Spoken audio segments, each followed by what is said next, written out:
Ассалаумағалейкум көрермен қауым, бүгінгі видеоролигіміз осының алдында ғана шыққан сваркаға диагностика істеу деген видеоролигіміз жалғасы болып табылады. Яғни сварканың егесі жөндеуге келісті, бірақ өзі күйген запчастарға заказ беріп, өзі алдыртып отыр, бірақ енді бұның оригинал емес екенін белгісіз. Енді салып көреміз. Жалпы бұлада өзі 2 транзистор кетіпті. Сосын бір диод, ультра быстрый диод деген 1560 деген, яғни 15 амперлік 600 вольттық ультра быстрый, яғни тез қозғалатын диод күйген екен. Дұрыс маркировкасы көрінбей жатыр. Қазір жақсылайын. Оның бәрін алып, шешіп алып, бәрін тексердім біртіндеп. Әр плечодан бір транзистордан кеткен, қалған жалпы екеуден ғой, екі шетте бір-біреуден сауылған, қалған екеуі күйген екен. Қазір енді тоққа жалап қойым через лампа, қосып көрсетейін. Қауіпсіздік шараларын ескере отырып, мысалы қарасаңыз, бірінші мультиметрмен шығыс кернеуді тексеріп жіберейін.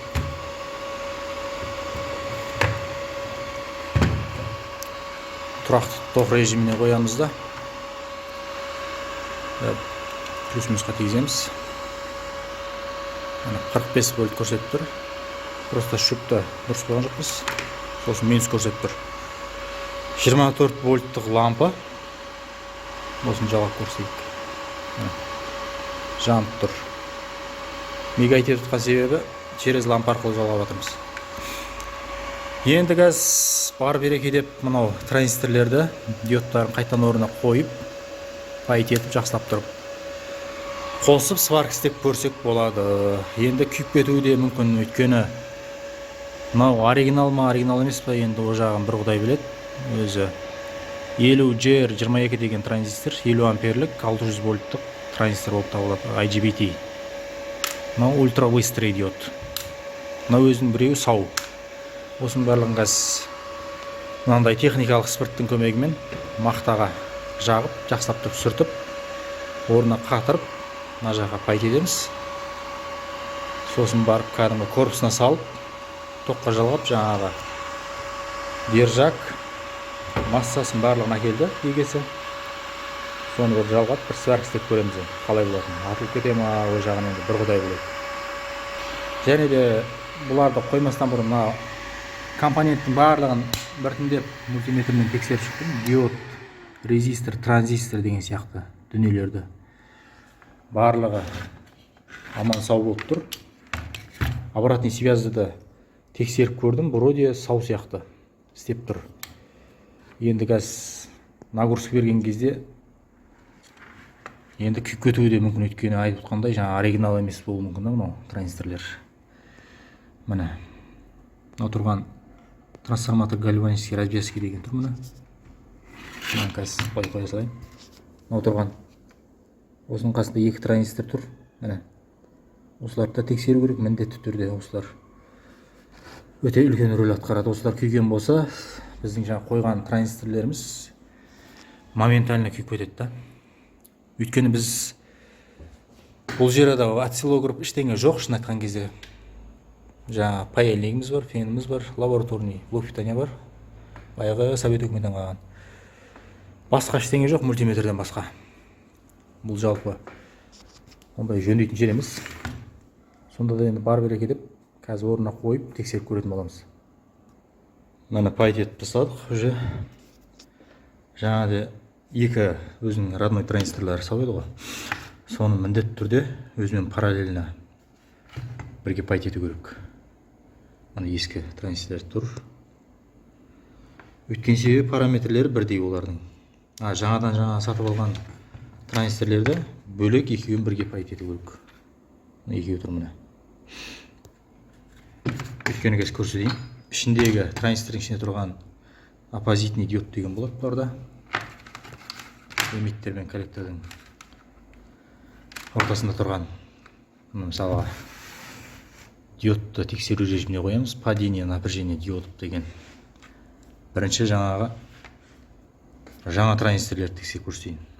Эмиттерге қызыл шүкті, коллекторға қара шүкті тигіземіз. Сол кезде көрсетеді. 426 милливольт көрсетіп тұр. Енді мынаны көрсетейік. Ескі бұрынғы транзисторлар аман есен қалған. Так. Ыңғайсыз болып тұр кішкене. Так. Біреуін аға тіге салайын. Болтқа. Міне. Бұныңкі әлде қайда аз. Яғни параметрлері әртүрлі. Ескі транзисторлар мен жаңа транзисторлардың параметрлері әртүрлі. Сондықтан да өзі ескісін бірге пайда етеміз. Өйткені әр транзистор параллель жалғанып тұр негізі. Сондықтан да бірге, өйткені екеуін араластырып жіберетін болсақ, біреуі кешігіп ашылып қалуы мүмкін, немесе кешігіп жабылып қалуы мүмкін, сондықтан күйіп кетуі әбден мүмкін. Сондықтан да өте сақ болу керек. Мына жақтың параметрлері екеуі бірдей, екеуі жаңа транзисторлар, бірге қойдым, ескісін бірге қойдым. Осыған қатты мән беру керек. Қазір мен негізі холостой қосып көрдім, істеп тұр, сонда да көрсете салайын. Мына қосып қойдым. Так.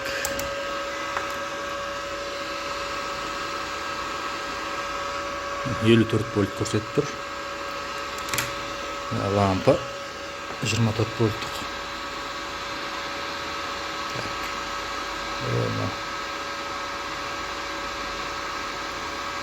Жанып тұр. Случайно бір жерге тегіз басаң апасын еді. Күйіп кетуі мүмкін. Ал енді бұны жинау керек. Бар береке деп көреміз енді. Күйсе амал жоқ. Енді күйсе точно ремонттамайтынбыз. Тура болып тұр. Өйткені шығын көбейіп кетейін деп тұр. Бірақ мынау заказ берген транзисторлар әрқайсысын 1,5 мың теңгеден алдым дейді. Диодты, ультрапаст, быстродейший диодты 600 теңгеге алдым дейді. Мынау меді, қайсы еді? Мынау то міне. Енді олар Қытайдан алады, Қытайда мүлде арзан болып тұр, значит, соған қарағанда что-то оригинал деп ойланып қалады екенсің. Енді бағана орай көреміз. В общем, 3600 деді ма, 3200 теңге кетті деді ғой. Радио Март деген магазин бар екен, осы Астанада. Жалпы компоненттер табу қиын екен Астанада. Қазір енді корпусқа саламыз да, тексеріп көреміз. Корпусқа салып жатырмын. Және де айта кетейін дегенім. Бұның бір күйу себебі деп ойлап отырмын өзім. Бұл да температуралық қорғаныс, тек қана анау шығысындағы диод щеткидің радиаторларына қатырыпты. Мынау тұрған температуралық қорғаныс. Ана транзисторлерде мүлде жоқ ондай. Яғни қызып күйіп кетуі әбден мүмкін, содан күйген болуы мүмкін. Бірақ негізі себеп көп. Бір себеп осы болуы мүмкін негізі. Екінші себебі осы екеуінің ортасына, екі радиатордың ортасына бір қандай да бір металл өгендісі тиіп қалып, содан да күйіп кетеді көп жағдайда. Бір-біріне тиіп қалады, өйткені осылардың ауруы осындай. Бір-біріне тиіп қалады, сонымен екі транзисторымыз күйіп кетуі мүмкін жаңағы. Көбінесе сол екеуі сау қалады, екеуі күйіп кетеді, кейде төртеуі де аман қалмайды. Енді бұған енді температуралық қорғаныс орнатып отыратын уақыт та жоқ, және де ондай датчигіміз де жоқ біздің. Енді қалай бар, солай жабамыз да қазір енді. Бар береке деп тексереміз. В общем, жинап қойдым, қазір енді розетке жалғадым. Енді қазір шығыс кернеуін көрсетейін қазір. Қанша шығып тұрғанда бір темір тауып алып әйтеуір.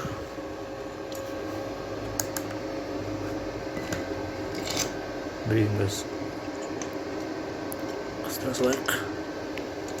Екіншісі 75-76 вольт көрсетіп тұр.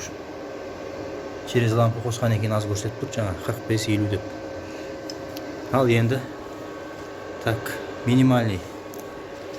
Бұда 60 амперден басталады екен. Түсінгенім бойынша максимальный 181 ампер дейді. Ол енді өтірік әңгіме. Ары кетсе 150 шығар бұда. Так, минимальныйдан бастайған. Бар береке қазір енді электрод табу керек. Мына бір электрод таптым әйтеуір. Тройка дейін походу. Ескі бір әйтеуір. Жана ма, жанбай ма көреміз. Біз мына енді көрейік. Қазір обратный связь істемейтін болса, мынау бірден тизген кезде күйетін ол. Атылу керек. Бар береке.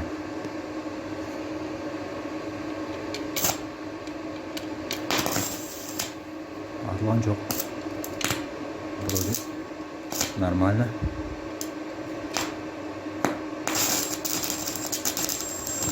Так, кішкене көтерейік. 100-ге ма қойдық? 100. Bismillah.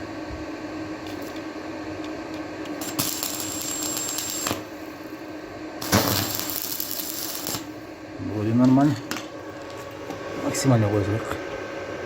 181 ампер.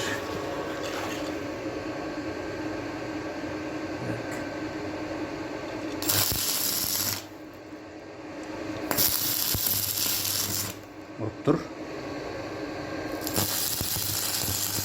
Мен бәрін жақып тастайын десем қорқып тұрмын, шынын айтқан кезде күйіп кете ме деп. Нормально. Транзисторлер де нормально сияқты. Егер оригинал емес болса күйіп көтереді осы уақытта.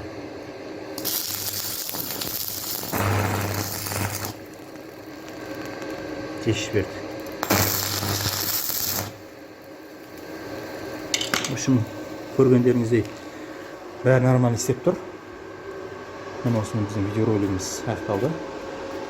Тек қана транзисторлермен бір диоды ғана күйген екен, әйтеуір жолы болған екен бұның. Ендеше каналға тіркеліп, таныс тамырларыңызға жіберуді ұмытпаңыздар. Аман сау болыңыздар.